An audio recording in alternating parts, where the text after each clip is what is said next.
মিরপুর জাতীয় চিড়িয়াখানায় শুক্রবার ৫ ডিসেম্বর বিকেল পৌনে ৫টার দিকে একটি সিংহী খাঁচা থেকে বের হয়ে যায়। খাঁচা ছাড়ার পর সিংহীটি চিড়িয়াখানার ভেতরেই অবস্থান করে এবং তার চারিদিক ঘিরে নিরাপত্তা জোরদার করা হয়। সঙ্গে সঙ্গেই দ্রুত দর্শনার্থীদের চিড়িয়াখানা থেকে বের করে নিরাপদে সরিয়ে নেয় কর্তৃপক্ষ।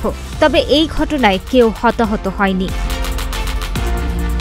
পরে বিশেষ প্রশিক্ষিত প্রাণী ব্যবস্থাপনা দল প্রায় ১ ঘণ্টার চেষ্টায় কোনো প্রকার ক্ষয়ক্ষতি ছাড়াই সিংহীটিকে অচেতন করে খাঁচায় প্রবেশ করায়। সিংহীটির শারীরিক অবস্থা সম্পূর্ণ স্বাভাবিক রয়েছে এবং পশু চিকিৎসক দল তার উপর নিবিড় নজরদারি চালিয়ে যাচ্ছে।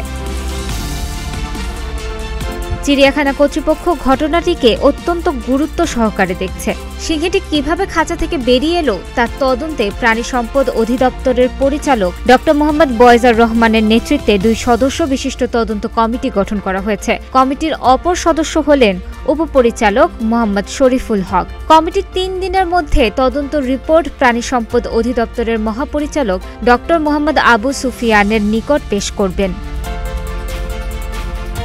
চিড়িয়াখানা কর্তৃপক্ষ দর্শনার্থী ও গণমাধ্যমের সহযোগিতা ও উদ্বেগের প্রতি কৃতজ্ঞতা প্রকাশ করেছে এবং ভবিষ্যতে দর্শনার্থীদের নিরাপত্তা নিশ্চিত করতে আরও কঠোর ব্যবস্থা গ্রহণের কথা জানিয়েছে। এর আগে চিড়িয়াখানা কর্তৃপক্ষ জানিয়েছেন, চিড়িয়াখানা পরিদর্শন দর্শনার্থীদের জন্য সম্পূর্ণ নিরাপদ এবং স্বাভাবিক রয়েছে। নিয়মিত কার্যক্রম পূর্বের ন্যায় চলবে।